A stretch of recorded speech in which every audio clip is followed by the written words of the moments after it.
Good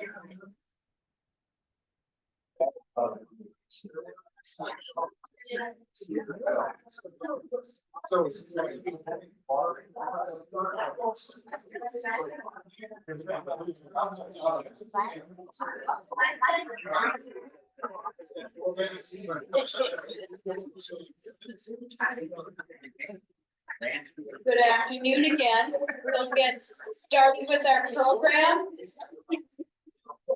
We have a few announcements today. I'm going to start with something very impromptu because I was literally on my way over here and checked an email from our assistant district governor, Al Tucker, who mentioned that a guest speaker at his Rotary this week was Dr. Bobby Kamala.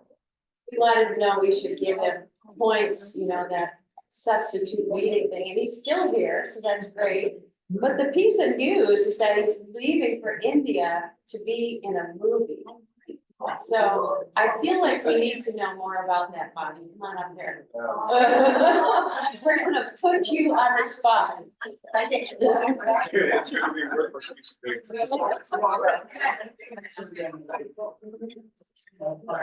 Well, thanks, Henry. This will save me from having to tell the story 10 times, but right after the holidays, I took a trip to India with a bunch of folks from the American Medical Association to see about healthcare in India. We were at a party at a hospital, president's home, and there was a guy that comes up and he starts talking to me, and then he takes out his camera and he starts recording. And at the end of the conversation says, "Hey, we've got a role for you in a movie that we're shooting at the end of February if you can come back." And I thought he was intoxicated. I didn't think much of it. But the next day, my phone's blowing up with you know, can you come? These are the dates. This is where you need to fly into. So I ran it by my wife and she said, "Absolutely, you should do this." I ran it by my parents to make sure that they didn't set this up. And they didn't. And so I'm going in a few hours to India for my 15 lines or 14 lines in 2 scenes of a movie about a village in India that resisted getting their guns taken away by the British in the 1800s. So, but I'm playing a bad guy. I'm playing a white British tax collector. Don't ask me how that happened. And if it's not totally embarrassing, we'll screen it for charity at the Capitol Theater maybe sometime later this week. Thank you.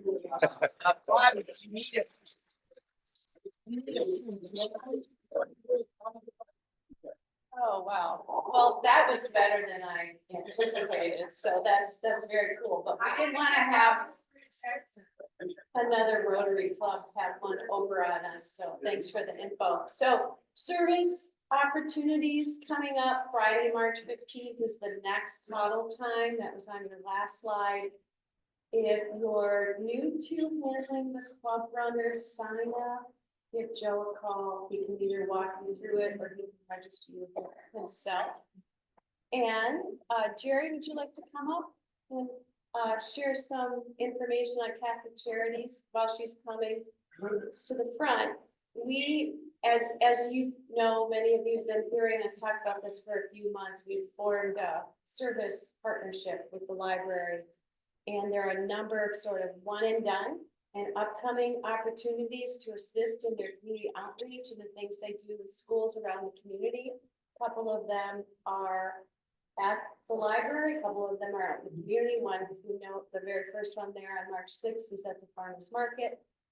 All of these wonderful opportunities are listed in the newsletter, the club news, the Rotary news that goes out every week, and frequently repeated in my message, at the end of my message, and also when you log into Club Runner or you have the app on your phone, everything's listed there. So cheers. Thank you. How many of you have ever had one of our corned beef sandwiches from Catholic Charities? So this year we're doing it once again. Every year we have about 1,800 or so sandwiches, box lunches that we create, and it takes a lot of time and manpower, and we rely on volunteers in order to create these. So this month we need, or next month in March, on the 12th, March 12th and March 13th, we are in need of a few more people to come help to put the boxes together and to build the sandwiches and stuff. At the North End Street Kitchen, and you can see me to email me or text me or anything to get signed up. There is a way to get on it, but I'm one of those. Who so you're, and Joe knows about it also, so you can also email him. And I think the shifts are like 9 a.m. until 1, like 9 to 1. But if you can just 9 to 11, that's really helpful. Anything you do Tuesday, the 11th, 12th, Tuesday the 12th, Wednesday the 13th. To really appreciate some help. And if anyone wants to order some box lunches for work. And or Jerry, what does this support? It's a great cause. It is. The money that we raise for this actually goes to our 2 soup kitchens. We have the Cabot Charity Center for Hope downtown and the North End Soup Kitchen. And so this money goes to support our food kitchens.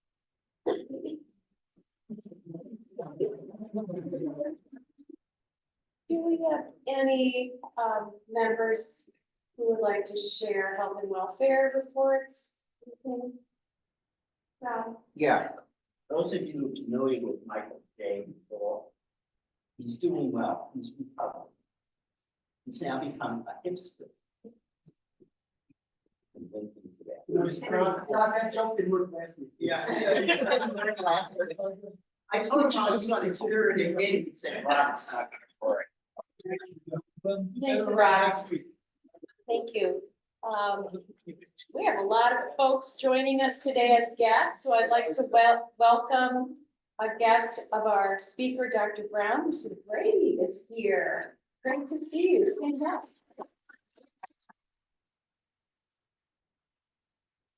And once again, honorary Rotarian Regis Best Half, Karen Wilkinson is joining us right there. Ashley, would you like to introduce your children?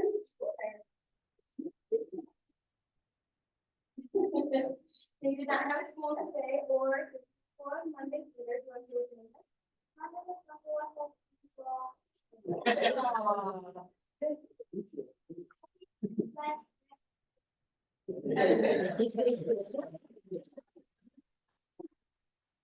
And Rob, you will be introducing our host table when you come on. So we'll move forward 50-50 raffle, and I know Fred is unable to join us today. So Ellen is doing the honors.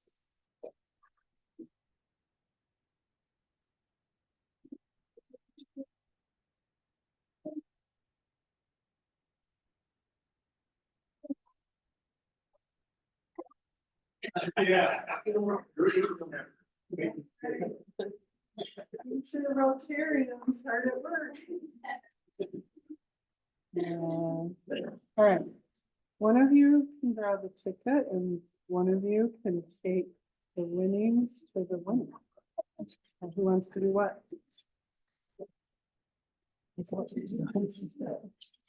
Oh, and you can want to. You want to grab the tickets? Paisley. All right, we got a trustworthy person to fill in for Fred. One ticket out, and hand it-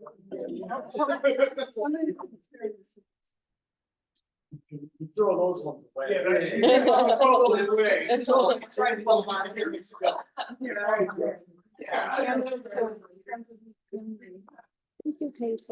Here, you stir the buckets. So we have 748750.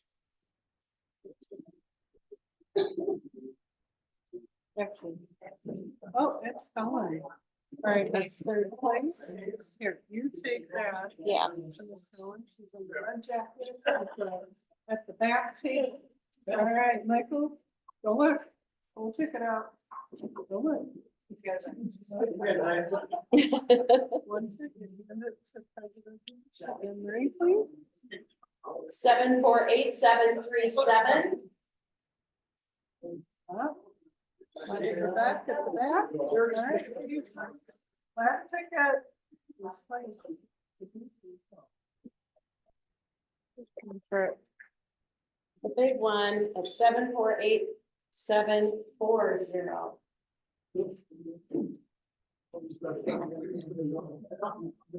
Oh, Oh. All right, and give that to President Emery, tell her what he said, what Bill said. thanks for helping. All right, thank you, Michael. Good job. Thank you, Michael and Paisley. Okay, sorry. Helen, would you like to come back up and celebrate our February birthdays?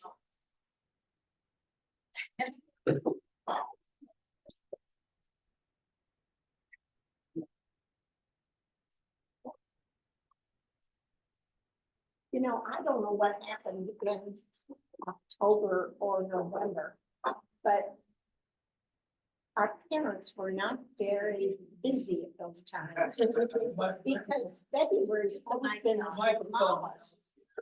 Oh, February's always been the smallest group of Rotarians. So anyway, here we go. My birthday's the 2nd of February. Hank Fracolosi, February the 4th. Fred Hines, February 14th. He's a Valentine's baby. Jim Thompson, February 18th. Dallas Gatlin, the 19th. And Kimberly Rhodey, the 24th.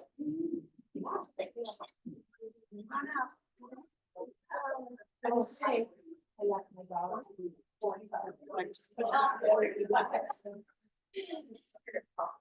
Join us, it's time to sing, Kimberly.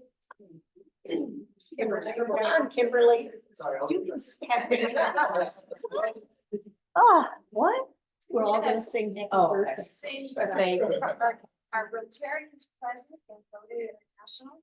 Started. Happy Birthday to you. Happy birthday to you. Happy birthday, dear Rotarians. Happy birthday to you. Thank you.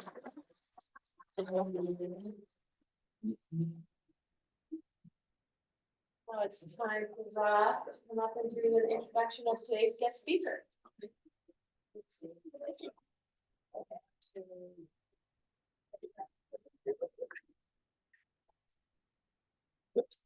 Fresh bang smash, here ye, that time of the year again. Today, we continue our annual program on governance with insights on issues, challenges, and opportunities facing our community from a county perspective. Due to conflicts in scheduling, Commissioner James Avery, who was recently elected chairperson of the Genesee County Board of Commissioners, has asked his fellow commissioner, Dr. Beverly Brown, to speak on his behalf. As you know, governance is about learning from the past, addressing the present, and preparing the future. It's about the difference between words, intents, and outcomes, conflict, cooperation, and compromise. Four-way test might be an excellent foundation for those involved in governance. It's also about participation. Service above self. This coming Tuesday, February 27th, anybody know what's happening? Michigan presidential primary election. Be informed, be educated, be involved, and vote. As I was sharing with Dr. Brown, there's a number of individuals of us and Rotarians here who are elected or appointed officials or past elected or appointed officials. And so could you just please stand and be acknowledged and recognized? All right. Judge Beagle, just wave hi. We thank you all for your effort and your involvement. We are honored today to hear from Commissioner Dr. Beverly Brown. Joining her today is John Kerr, Special Assistant to the Genesee County Board of Commissioners. Commissioner Brown has a number of background information. So if you really want the full deck, go online to the website for the County Board of Commissioners. She was appointed to a 2-year term at a special meeting January 27, 2023. For past 38 years in Genesee County, she's lived and worked in the city of Flint, Flint Township, Burton, Monday Township, Grand Blanc Township, let me check, we're okay with that. Her career started out in banking, vice president for community reinvestment at Detroit Northern Savings Bank in Flint. She's active in the Urban Bankers Forum. And I understand you were named Banker of the Year twice. Congratulations. And also was involved in the National Association of Urban Bankers. A little shift in gears here. Was involved with formerly the Genesee Area Skills Center, now known as the Genesee Career Institute, as the school business liaison, promoting business relationships for career program. Community involvement, Fair Winds Girl Scout Council, Flint Women's Forum, and Delta Sigma Theta Sorority. Any other Deltas in the room? We're all doing public service. That's right, and you're gonna have to represent them all today. Has worked with the Michigan Department of Education. Most recently, her retirement from the Oakland Community College as Director of Secondary Partnerships. She's proud to serve to help foster economic development, equity, better quality of life. Cherishes her husband, Willie, and their marriage of over 30 years. Live in Flint, active members of Grace Emmanuel Baptist Church. So please join me in a warm Rotarian welcome for Commissioner Dr. Beverly Blunt.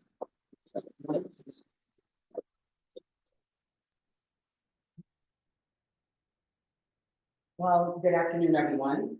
And thank you, Rob, for that introduction. I want to thank Anne Marie for having me here today. Thank you. And I am just pleasantly surprised to see so many familiar faces in this room today. I am happy to fill in for our board chair, County Commissioner James Avery, whose father-in-law, Dr. Gist, is in the audience. I am really humbled to be a county commissioner.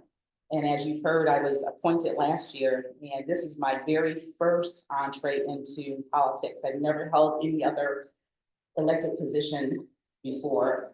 And so I'm learning as I go. But I've been told I bring a fresh perspective. So here we go, let me give you a county update. What I'm going to cover today are some priorities that we have at the county. The opioid settlement. I'm going to talk a little bit about ARPA funds, economic development, tourism, and then Genesee County planning. As you see on your tables, I didn't have enough copies for everyone, but I did bring a couple per table. If you're interested in taking one of these home with you or back to the office with you, you can see a lot of the great work that's being done with our planning department. And I do want to spend a couple of seconds just on this photograph, because so often you hear about and you see about the men in the sheriff's office. And I wanted to snap this picture to let you know that we have a lot of brave women that work in the sheriff's department too. And so I wanted to capture that and really let them know that we appreciate them as well. So as a county commissioner for the 4th district, I think it's one of my goals and obligations to really let you know about what's going on with tax dollars. And I want to share with you multiple agencies that we work with to advance the goals here in Genesee County. And I do have to acknowledge Commissioner Wayhill, who is also here, one of my fellow county commissioners, and he shares in this work that we do. So to give you an idea of the county landscape here, we have 9 different districts. Commissioner Wayhill's district is in the pink there. We have at the very top, we work with Marty Cousineau, who covers the green area of the county. The light blue area is covered by Michelle Davis. Commissioner Ellenberg covers, I think it's kind of an orange area there. Commissioner James Avery covers the lower right-hand corner, that's kind of a brownish color. We have Commissioner Shoemaker, who covers the blue area down at the bottom. And then we have the purple area kind of in the center that is covered by Commissioner Delrico Lloyd. We also have in the green area a big portion of Flint, which is covered by Commissioner Charles Winfrey. And then my area is the Burgundy area. I serve Mundy Township, part of Grand Blanc Township, Flint Township, part of Flint Township, and then part of the city of Flint. This is our compass at the county. And I'm not gonna go over the whole thing, but our core purpose is to really make sure that we have a positive impact for all of Genesee County. Let me talk about some new funding that's been coming into the county through the opioid settlement. First, you need to understand the scope of the epidemic. And between 2000 and 2020, the opioid death rate in Michigan increased on an average of almost 14% every year, which was really, really alarming. And these impacts have a negative effect on our healthcare system, child welfare system, and our criminal justice systems. And so a bunch of attorneys got together and, of course, as you know, they sued, which resulted in a $26 billion settlement from several of the pharmaceutical companies. And there's one $6 billion settlement that I believe is still pending. But Genesee County, as a result, will receive almost $17 million over the next 15 years to help mitigate and treat people who have been impacted by opioids. And here's our dynamic team who is working for the county, putting together an opioid strategy to help us mitigate and eliminate this problem. We have Marlene Pollock, we have, as you know, Christopher Swanson, who's our sheriff, David Layton, our prosecutor, and Jim Annan. Now I want to talk to you a little bit about ARPA funds. We have invested about $42 million in local communities. And as you can see here, here's a list of a number of different projects that we've funded around the county and almost every corner of the county, from the Burton Water Tower Project, Thompson Road, Flushing sewer lining, and a number of items. And one of the things I really wanted to highlight for you, and I want to thank John Kerr for helping me do this bit of research, but he pulled out some other speeches from county commissioners back in 2005, 2010, and one from last year. And so as I read through a lot of those other speeches, one of the things that stood out to me was a spot where we were in 2010. And I want to just read this excerpt for you now. And this was written by Jamie Curtis in 2010. Did you know that it takes 1,500 gallons of water to produce an 8-inch by 8-inch semiconductor? Did you know that a large quantity of water is essential in the food processing industry? Did you know that a plan for an ethanol plant in our region was abandoned due to the lack of water? These examples represent opportunities lost, jobs that were not created because of an inadequate supply of affordable water. So that was in 2010. So fast forward now, it's really good to know that we have water projects all over the county, just like this, that are really helping to advance us now, which I think is positioning us for a lot more economic development. One of the other things we've been doing is the land bank demolition. And with the land bank, we are expecting to demolish more than 2,000 homes and commercial buildings. And you can see that total investment is about $43 million. If you haven't been over to the Buick City development recently, this is what it looks like now. It's no longer a brownfield. There is a huge building sitting on that lot now that is going to be named the Flint Commerce Center. It's a 3.5 million square foot building, 10 buildings, 3,000 jobs will be created, and it's currently out for bid for infrastructure cleanup. The funding for the site came from the county. You can see there 2.5 million from the city, as well as $2 million from the Charles Stewart Mott Foundation, and then 8.5 million from the state of Michigan. It's really, really a wonderful building that has really added lots of character to that community. Community and economic development has also really taken on a new turn with a lot of things that are going on in different areas of the county, and I'll talk about that a little bit. But the way to get started is to quit talking and to begin doing. I think that was a great quote by Walt Disney that we're taking to heart now, Genesee County.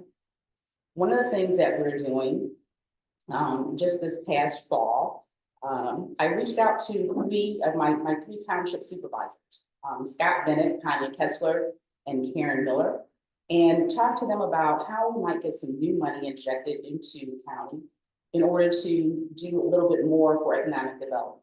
And there's a lot going on right now already in the 4th district in the county, but I wanted to see what we could do within our scope of our district to amplify that good work and then to share it with others. And so we were fortunate enough to get a grant from a $50,000 grant from the Federal Home Loan Bank of Indianapolis. And that money will be coming to us this spring. And we're going to be using that money to create a symposium that will later lead to a larger summit for us to do even more economic development in our county. The whole premise of it is to get people here, to have people enjoy being here, and then to keep people here.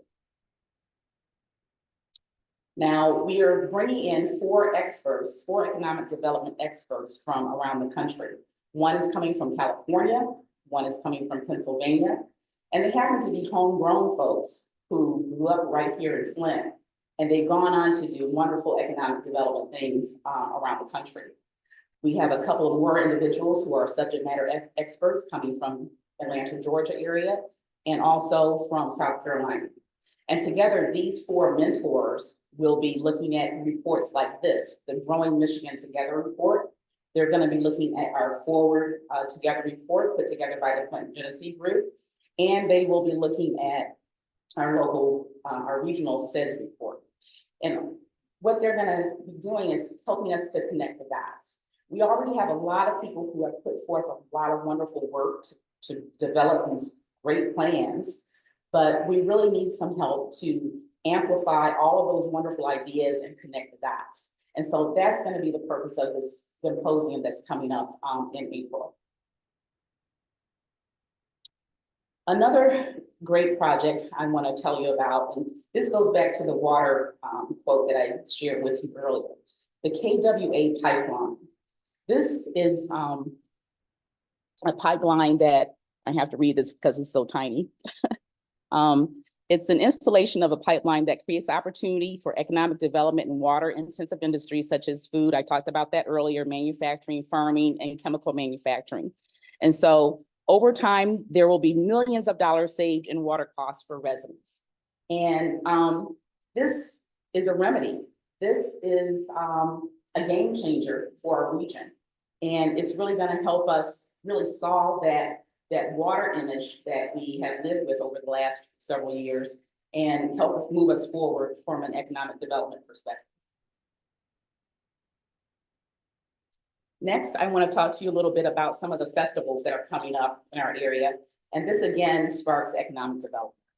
So through the Flint and Genesee group, who we work with on a regular basis, and we also help fund them to the tune of about $1 million every year to help them bring in a number of different festivals and put on a lot of different wonderful fun activities to help make Genesee County a great place to live and to work.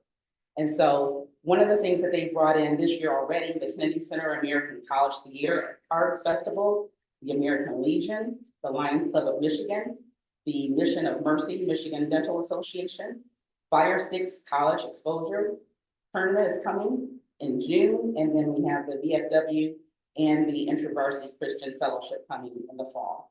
So lots of activity coming to Genesee County. The other thing I want to tell you about, and by way of update, is something that we've been a pioneer in. And Commissioner Wayhill and several other commissioners were privileged to travel to Washington, D.C. last week.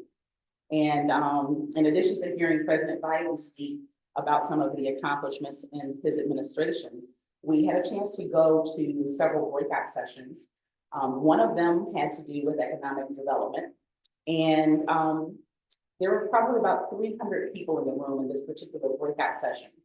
And one of the questions at the end a lady talked about the challenge with childcare and how childcare can really have an adverse impact on taking people away, taking parents away from the workforce.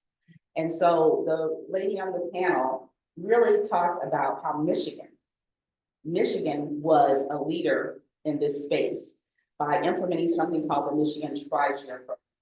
She said there were actually 2 states that were doing something about that problem, Michigan and Kentucky. But she pointed out Michigan because we were ahead of the game.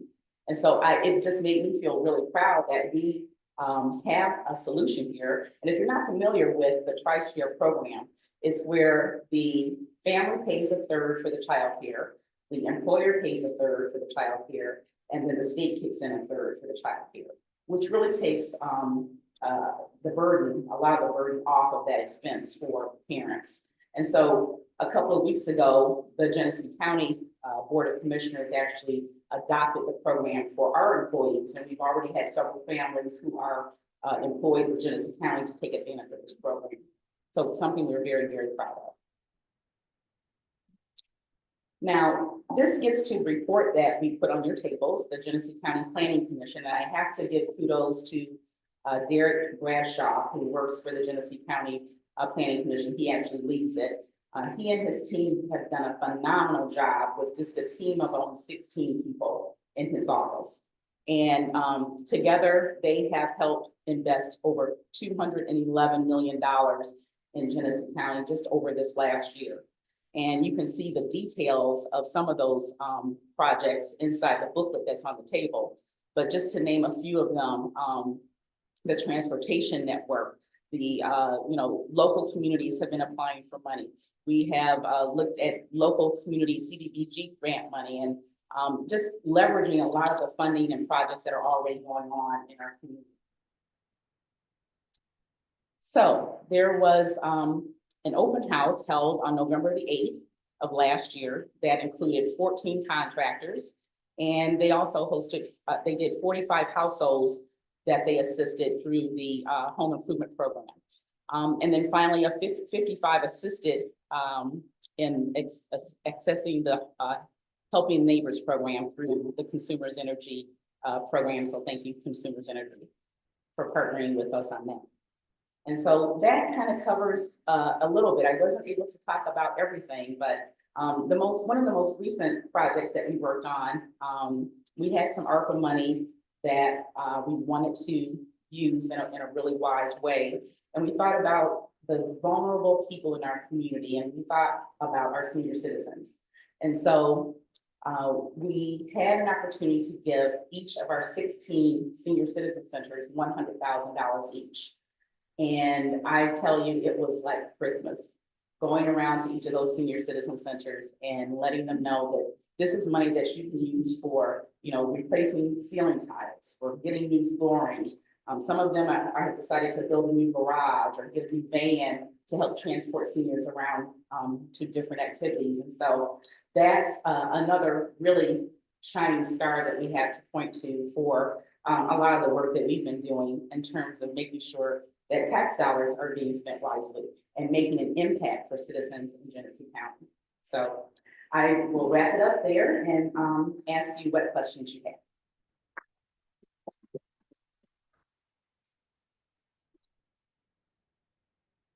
Yes, Judge Wood?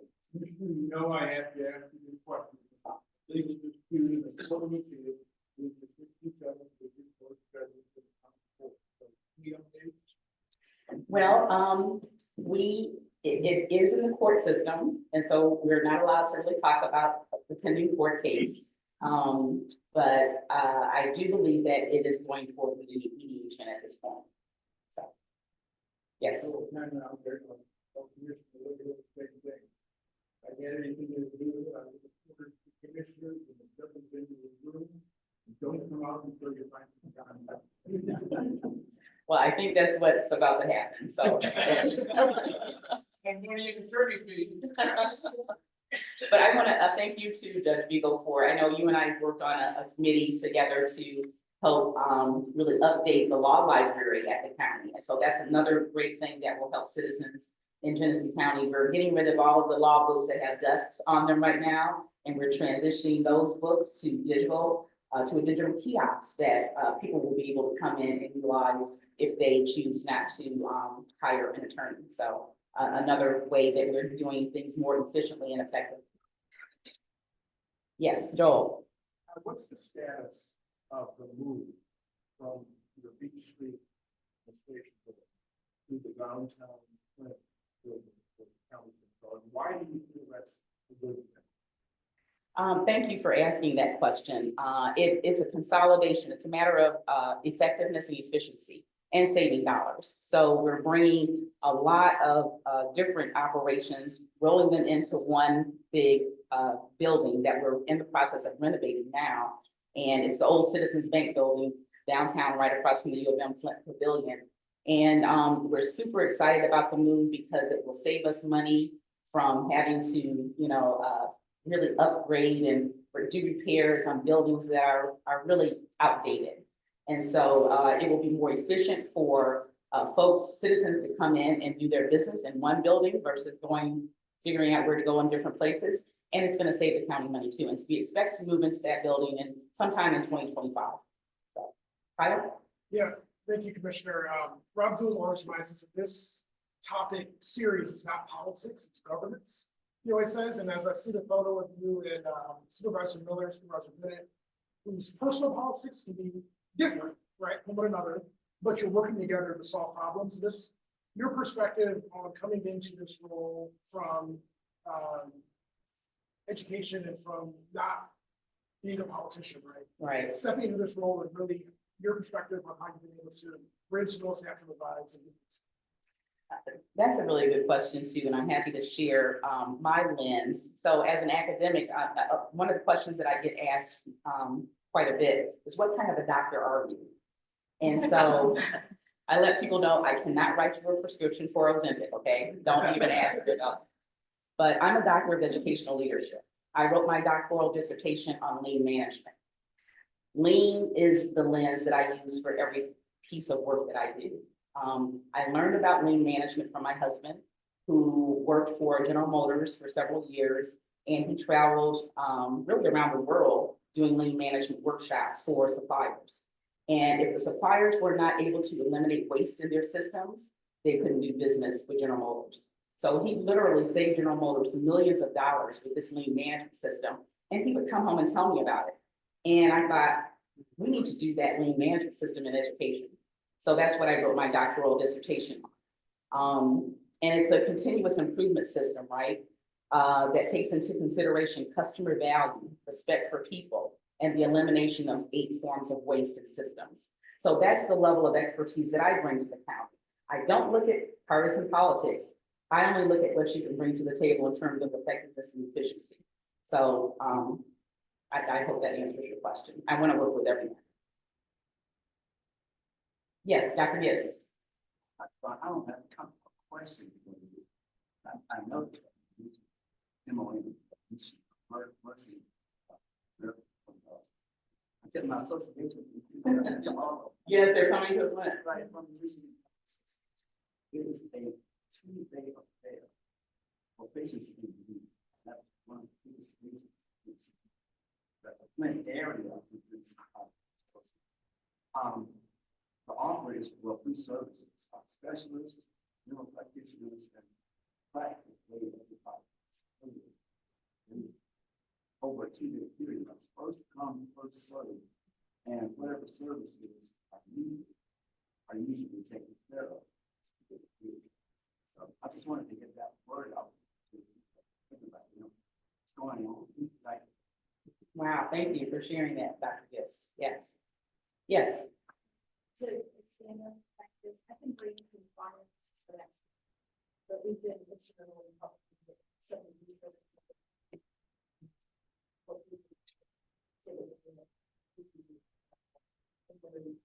Actually, inside problems that aren't so that we have I've been to 4 years to do this, so. I've been looking for- so,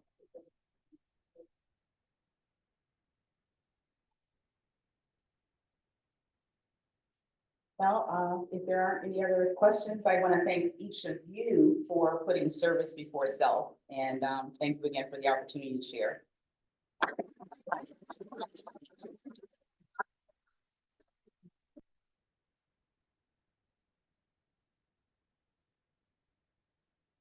I'll take a moment just to introduce John Hare, who put the presentation together, and I'm sorry that didn't happen in guest introductions, and I noticed that a few of those slides. I apologize, because the presentation was fabulous. Can we give another round? Appreciate it. Commissioner Brown, as is our tradition here, as guest speaker, we made a donation to the Rotary International to help the eradication of polio worldwide. Again, thank you for being here. Coming up, folks, I have a lot of people to thank. Our Rotarians in service, Helen Philpott, who not only did an inspirational message, but recognized our birthdays this month. Rob Jewell for putting, not just doing the introductions, but everything he's done to create this great governance program for us year after year. Elizabeth is taking bulletin notes today. Terry Mormon faithfully doing check-in and registration. Fred wasn't able to join us. Thank you, President Ellen, for standing in, and of course to Paisley and Michael for their assistance, future Rotarians. And our Zoom host today was Joe Martin. Coming up, the very next thing is right back here, March 8th, Food Bank New, our last in the series of our governance program with Representative Cynthia Neely and State Senator John Cherry. Hope you'll be able to join us. So please, Rotarians, have a wonderful weekend. Go out, create hope in the world. Thank you for being here.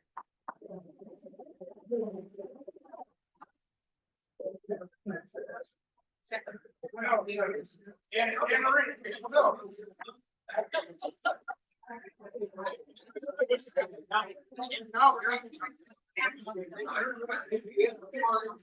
Anne Marie. Bye.